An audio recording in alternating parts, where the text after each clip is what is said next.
आशीष जी, सबसे पहले मैं आपका स्वागत करना चाहूँगा पब्लिक एशिया के इस मंच पर, जो OTT के सभी प्लेटफॉर्म्स पर आपको ताज़ा सभी जानकारियाँ मुहैया कराएगा। बहुत धन्यवाद आपका। तो मेरी शुभकामनाएं आप लोगों को कि आपका ये संस्करण मेरठ में भी आया है, इसके लिए मैं बहुत बधाई देता हूँ आप सबको। भाजपा के जिला उपाध्यक्ष भी हैं और छात्र राजनीति में भी लंबे समय से सक्रिय रहे हैं। संगठन में आकर क्या अभी भी छात्रों की आवाज़ को बुलंद करने का काम कर रहे हैं? वो एक निरंतर प्रक्रिया है, जो भी छात्रों की आवाज़ है, क्योंकि लगातार 7-8 साल उस यात्रा में रहे, विद्यार्थी परिषद की यात्रा में रहे, छात्र संघ का चुनाव लड़े, तो लगातार एक स्वभाव तो बना हुआ है। मतलब कोई आता है, कोई युवा आता है तो ऐसा लगता है कि अपना वो दौर याद आता है जब संघर्ष करते थे, तो उस दौर को याद करके उनके संघर्षों के कुछ मदद कर पाए, ऐसी योजना रहती है। पूरे उत्तर प्रदेश में अगर युवा नेताओं की बात करें तो सबसे पसंदीदा युवा नेता कौन है आशीष जी का? इस उत्तर प्रदेश में अब योगी आदित्यनाथ जी से बड़ा कोई युवा नेता हमारे लिए तो कोई है नहीं। अच्छा, तो योगी जी को युवा नेता के रूप में आपने भी आखिरकार मान लिया कि वो मानते नहीं है वैसे वो युवा नेताओं में तो राहुल गांधी का नाम सबसे ऊपर आता है। भाजपा के IT सेल के माध्यम से कह रहा हूँ। भाजपा का IT सेल राहुल गांधी को जो युवा नेता बताता है, उसके कारण भी यही है कि उनके अंदर क्षमता तो 50 से ऊपर हो गई है अब, लेकिन वो अपने आप को युवा ही बताते रहते हैं हमेशा। लेकिन राहुल गांधी ने जिन जिन बातों को कहा था पिछले कई महीनों में, वो बातें अब सच होती दिखाई दे रही हैं। जैसे अब से 3 महीने पहले कहा था आर्थिक मंदी आने वाली है। देश की सरकार बंगाल और बिहार के चुनाव में थी, बिहार की सरकार बन रही थी, और जैसे ही बंगाल का चुनाव खत्म हुआ, वही राहुल गांधी जो सबसे युवा सांसद बताया जाता है IT सेल के माध्यम से, उसकी बात ठीक हो गई। नहीं, एक थी, आप पूरे भारतवर्ष को देखिए और खासकर पूरे विश्व को देखिए, इस सबको दिखाई दे रहा था कि जब विश्व में इतनी बड़ी अशांति थी तो एक वैश्विक मंदी आनी ही थी। वो कोई ऐसी इकोनॉमिस्ट बात नहीं करी उन्होंने ताकि किसी और को नहीं पता। वो एक सामान्य जो इकोनॉमिक्स को पढ़ने वाला छात्र है, उसे ही पता है कि जब वैश्विक कहीं ना कहीं संकट है, जहाँ युद्ध चल रहा है जिससे हमारी आपूर्ति होनी है, उन देशों में जब संकट है युद्ध का, तब हम कहाँ से आपूर्ति करते हैं? तो वैश्विक मंदी आनी थी। लेकिन प्रधानमंत्री मोदी जी के नेतृत्व के कारण, वो तो ये भी कहते थे कि 37 रुपये बढ़ जाएंगे पेट्रोल पे, डीजल 40 रुपये बढ़ जाएंगे, लेकिन आप देख रहे होंगे कि सबको देखते हुए हमारे प्रधानमंत्री जी ने अपनी जो वैश्विक उनकी कूटनीति है, उनकी विदेश नीति है, उसके कारण आज भारत के जो समान नागरिक हैं वो उतनी आर्थिक मंदी के दौर पर नहीं जाने वाले, जैसा कि विपक्ष द्वारा प्रचारित किया गया। मेरठ में बहुत से क्षेत्र हैं, बहुत सी विधानसभाएं हैं। क्या आशीष जी ने किसी विधानसभा को चुनने का काम कर लिया है कि आगे इस विधानसभा के साथ बढ़ा जाएगा, या अभी संगठन में रहकर जैसे भाजपा के लोग काम करते हैं, संगठन में रह के अंदर से ही पार्टी को मजबूत करेंगे? देखिए, हम विद्यार्थी परिषद की यात्रा करके युवा मोर्चे की राजनीति करी, अब भारतीय जनता पार्टी में जिले के उपाध्यक्ष। हमारी जो भूमिका है वो पार्टी संगठन तय करता है। महत्वाकांक्षा सबकी होती है और महत्वाकांक्षा को लेकर सब लोग राजनीतिक व्यक्ति काम भी करते हैं, हम भी राजनीतिक महत्वाकांक्षा ही आए, लेकिन हमारी जो भूमिका संगठन में एक उपाध्यक्ष के रूप में है, तो संगठन जो काम कहता है वो करते हैं। अगर संगठन चुनाव लड़ने के लिए आदेश करेगा, चुनाव लड़ने की भूमिका के लिए कहेगा, तो उसके लिए भी तैयार करेंगे। किस विधानसभा सीट से महत्वाकांक्षा प्रबल हो रही है आशीष जी की? तो महत्वाकांक्षा मैंने कहा ना, पार्टी जो तय करेगी। तो आशीष रहने वाले, चूंकि पार्टी का संबंध किसी महत्वाकांक्षा से नहीं है, ऐसा कहा जाता है ना, तो इसीलिए मैंने कहा कि पार्टी तो चाहेगी कि आप संगठन के खादी कार्यकर्ता बनकर काम करें, लेकिन आशीष प्रताप जी की एक ऐसा नहीं है। हमारे यहाँ संगठन के जो लोग हैं, कई संगठन के लोग हैं जिनको त्यागपत्र देकर चुनाव लड़वाया हमारी पार्टी ने, और कैसे बहुत सारे ऐसे लोग भी हैं जिन्हें जनप्रतिनिधि से वापस संगठन में भेजा। तो हमारे यहाँ निरंतर प्रक्रिया है कि किसकी भूमिका क्या होगी, किस वक्त क्या भूमिका होगी, किस कालखंड में क्या होगा, ये सब संगठन तय करता है। राजनीतिक महत्वाकांक्षा को बल देता है, हमारा कार्यकर्ता भी देता है, हमारे नेता भी देते हैं। समय समय पे सबकी हमारी जो कार्यप्रणाली है, हमारा मूल्यांकन भी होता है। तो आप, मुझे लग रहा है कि सुलझे हुए और समझदार नेता की तरह, एक पढ़ाए हुए शिक्षक की तरह आप बात कर रहे हैं कि देखिए पार्टी की लाइन से अलग हट के बात नहीं करनी है।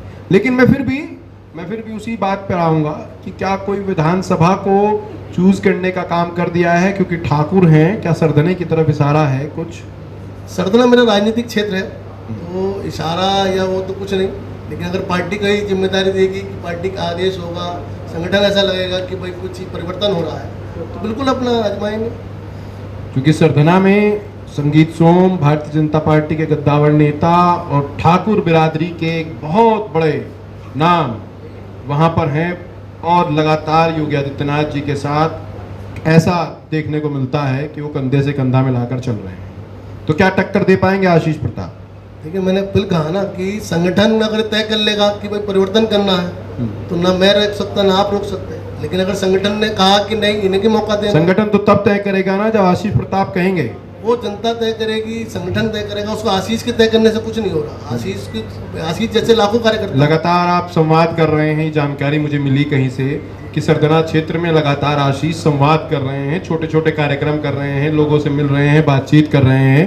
तो ये अभी पार्टी ने तो कहा नहीं होगा कि आप अपने लोगों से मिलिए, बातचीत करिए। ऐसा है, मैं किस योजना के साथ लोगों से मिल रहे हैं? सरधना विधानसभा में क्या रोड मैप आपका है? किस तरीके से आप चाहते हैं कि संगीत सोम जी से बेहतर विकास प्रणाली में कर दूंगा वहाँ पर? ऐसा है कि जब हम राजनीतिक क्षेत्र में काम करते हैं तो हम जिस सरकार के नुमाइंदगी कर रहे हैं, जिस संगठन में है, आज जिले के उपाध्यक्ष हैं, हमारी जिम्मेदारी है कि सरकार की जो नीतियाँ हैं, सरकार का जो विकास कार्य है, वो क्षेत्र के लोगों तक पहुँचे। अच्छा, जब मेरा पैतृक स्थान है, मेरा राजनीतिक क्षेत्र है, तो ज़रूरत के हिसाब से चीज़ें करते हैं। जैसे मान लें किसी गांव में सड़क के लिए है, कोई और चीज़ें, हमारी सरकार है, अपने क्षेत्रवासियों की बात को सरकार तक लेके जाना और सरकार से उसका विकास कार्यों को लेकर आना, ऐसी योजनाओं में थोड़ा थोड़ा काम कर रहे हैं। उसके साथ साथ जो युवा है, उन युवाओं के बेरोजगार जो युवा है, उनको रोजगार के अवसर कैसे मिले, उन्हें पटल कैसे मिले। ऐसे ही जो खेल के संस्करण में जो विद्यार्थी हैं, उनको खेलों के माध्यम से कैसे उन्हें जो सरकार की योजना है उनका लाभान्वित हो। सरकार की योजनाओं को लाभान्वित करने वाली सब हम विकास की कार्यों की, क्योंकि मैं बार बार आपसे इसीलिए बात कर रहा हूँ क्योंकि आप सक्रिय भी हैं उस विधानसभा क्षेत्र से और आपकी विपक्षी पार्टी का विधायक भी है, जो लगातार संगीत सोम पर अलग अलग तरीके से प्रहार कर रहे हैं। कभी लेकर आ जाते हैं, फिर डिबेट लेकर आ जाते हैं, कभी संगीत सोम जी की अलग अलग जो फैक्ट्रियां हैं उनमें बताने लगते हैं कि भैया देखिए कहाँ कहाँ किन किन लोगों से इनके साठगांठ हैं। तो इसीलिए मैं आपसे पूछ रहा हूँ कि सरधना विधानसभा क्षेत्र क्या खुला हुआ है? वर्तमान में जो समाजवादी के विधायक हैं अतुल प्रधान जी, वो लगातार क्षेत्र से गायब थे। चुनाव जीतने के बाद वो तुरंत मेयर का चुनाव लड़ने आ गए, उनकी महत्वाकांक्षी बहुत है। उसके बाद उन्होंने सांसद के लिए ट्राई किया, क्योंकि अति महत्वाकांक्षा होने के कारण सरधना क्षेत्र की जनता को जो विकास मिलना चाहिए था, उस 3 साल उस यात्रा में दूर रहे। अब अपने नए नए ग्लैमर लेकर, नए नए सुखवा छोड़कर वो वहाँ राजनीति करना चाहते हैं। विकास की कोई एजेंडा नहीं है। जब आप जनता ने आपको चुना, आपने कहा कि मैं 3 बार हार के मुझे जनता चुननी चाहिए, मैं काम करूँगा, विकास करूँगा, तो जो विकास है, जो सरकार से विकास लाने का जो तरीका था, ना तो विकास लाभ कर पाए, न सड़कें बनवा पाए। आप उनकी जो प्रेजेंट्स है विधानसभा के अंदर, पिछले 2022 के बाद वो लगातार 3 साल एब्सेंट रहे। अब वो 26 में आके सक्रिय हुए, मतलब जनता सब देख रही है। ऐसा नहीं है कि जिन लोगों ने उन्हें जितवाया होगा। जो बातचीत अतुल प्रधान मंच पर आकर या मीडियम के माध्यम से कह रहे हैं, वो तो सीधा उनका संवाद सरधना के पूर्व विधायक संगीत सोम से है। वो जनता के लिए नहीं है शायद वो लड़ाई। तो आप उस लड़ाई को कितना तूल देने की कोशिश करते हैं, या मैं कहूँगा कि अतुल प्रधान के पक्ष और विपक्ष में कितना आप रहते हैं? देखिए, अतुल प्रधान के पक्ष में रहने का तो कोई सवाल ही नहीं। मेरे राजनीतिक विरोधी पे हैं, मेरे पार्टी के विपक्ष के पार्टी के विधायक हैं, उनके द्वारा कोई विकास कार्य कराया नहीं जा रहा, उनके द्वारा कोई जनता को ऐसी सहूलियत नहीं दी जा रही। सिर्फ और सिर्फ एक कोई ना कोई एक मुद्दा बनाकर, किसी भी छोटी छोटी घटना को बड़ा बनाकर उसका पूरा नेशनल मीडिया पे पूरा आइडेंटिफाई करना, पूरा बवाल करना, लेकिन जनता को एक नकारात्मक छवि वो लगातार अपनी बनाते जा रहे हैं। तो इसका मतलब मैं कहूँगा कि आप संगीत सोम के जितने भी बयानबाजी हैं उनसे आप पूरी तरीके से समर्थन रखते होंगे? नहीं, समर्थन देखिए, मेरी पार्टी के पूर्व विधायक हैं, पार्टी के बड़े नेता हैं, उनके समर्थन असमर्थन का एक अलग विषय हो सकता है। नहीं, आप ये बताइए कि वो मुजफ्फरनगर में कुछ घटना होती है वो तुरंत जोड़ देते हैं पाकिस्तान से। मैं लेकिन किसी भी जातिवादी, नकारात्मक, किसी भी कटास के पक्ष में नहीं हूँ। मैं एक शिक्षित युवा हूँ, मैं पढ़ के आया हूँ, लोगों के बीच युवाओं में काम करके आया हूँ।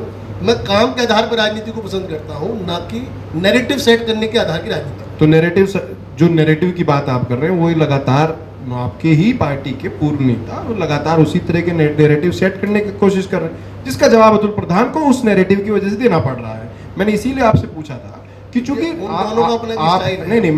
चूंकि आपने अपनी बात की शुरुआत आशीष जी इस तरीके से की थी कि आप बिल्कुल एकदम पार्टी लाइन पे बात करेंगे, एकदम पार्टी की नीतियों पे बात करेंगे। आपने बताया भी आप सरदना में किस लिए बातचीत कर रहे हैं लोगों से।